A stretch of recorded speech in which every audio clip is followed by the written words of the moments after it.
Welcome back to Talk of the Town. With me now, I've got our news partner, and that's WBIC. It's the Wisconsin Women's Business Initiative Corporation. That's right. We have Andrea Hughes. She's over with WBIC. Thanks for being here today. Thank you. And we also have Megan Blake Horst, and she's with the City of Madison. And we're going to chat about some events coming up and how you guys kind of work collectively together as well. Thanks for being here. Thanks for having us. So let's talk about first, Andrea, how can you tell us how WBIC can help people get started in the food business and industry, really?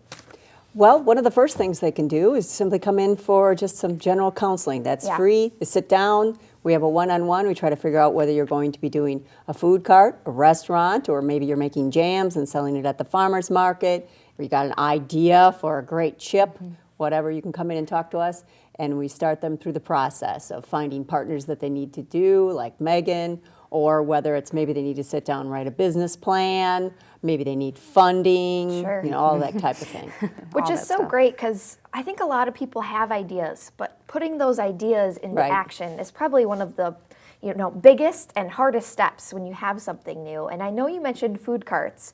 Not only are you making me hungry today, but also what are the first steps to starting a food cart? And Megan, that's kind of what you do with the city as well. Yeah, I'm the street vending coordinator with the city, so overseeing the street vending that happens in Madison.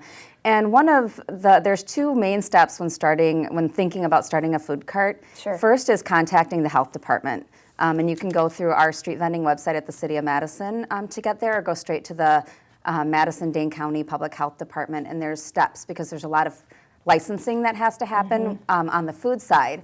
And then the second step, I would say, would be coming to me and finding out about the regulations of where you can vend, what size your vehicle can be, and things like that. So a lot of times people will purchase a cart and then try and go through the steps that Andrea was talking about or I'm talking about, and they might be out $50,000 by that chance by not being able to vend and the timing and all of those things. So not a good idea. Not a good idea. It's important to start with finding out what your licenses are first before you invest the money. Right. You can't just bring your car up and start selling things out of the back. No. We'll talk to you about that if you do. There you go. There you go. And what is the startup cost for a food cart? I know you mentioned some different price points there. Well, that depends. There's a great range. If you want a hot dog stand, something as simple as that, you're looking at just the stand. Maybe you could get away with, $3,000.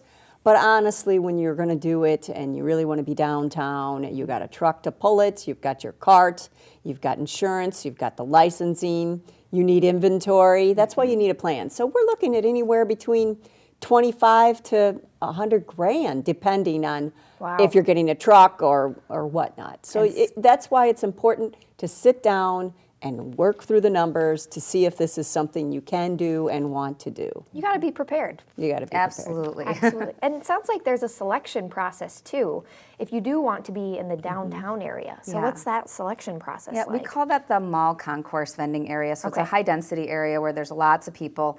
And so applications to be part of that are due September 1st, and that's any interested party, whether you're a current vendor or a new vendor. Every vendor has to go through the food cart review process every year, and that happens in October, and it's about 2 weeks right now where there's a panel of 15 to 20 people that come and do tastings of all the food.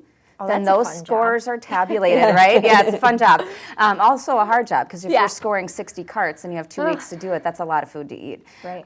And so those scores are tabulated, plus there's points for seniority and demerits for having health code violations or other licensing violations. Those are all tabulated, and that figures out who's first, second, third, and then you get your spot based on that ranking. We do know that there's some flaws to that system. There's been a lot of talk about that this year, so we are doing some things to be proactive about finding out new ways we might do this. And on February 23rd from 6 to 8 at the Central Library, we're having a community conversation about general street vending. So whether you're a food cart, art and craft vendor, anyone else, you can come and give us your input so we can make some change in the process. And speaking of events coming up, WBIC's got one coming up here on January 28th, and that's Steps to Start a Food-Based Business. And it's more than just about food carts, any food-based businesses, and that's correct. We've only got about 30 seconds left. That's right. Okay. So as I said, it's different. If you're making jam, Right. That's something different. If you're making food that you're going to sell in the grocery stores, you're going to have a different thing. But we're going to have people from the Department of Agriculture there. Megan's going to be there. We're also going to have Awesome. people from the Department of Health. So it'll be a well-rounded event to help you get started on your food-based business. Very cool. And be sure to head to their website to check it out and get signed up and attend that event. Again, WIBIC and the City of Madison, thank you ladies for both being Thank here you today. Thank you very much. We appreciate it. And we'll be back with more Talk of the Town right after this.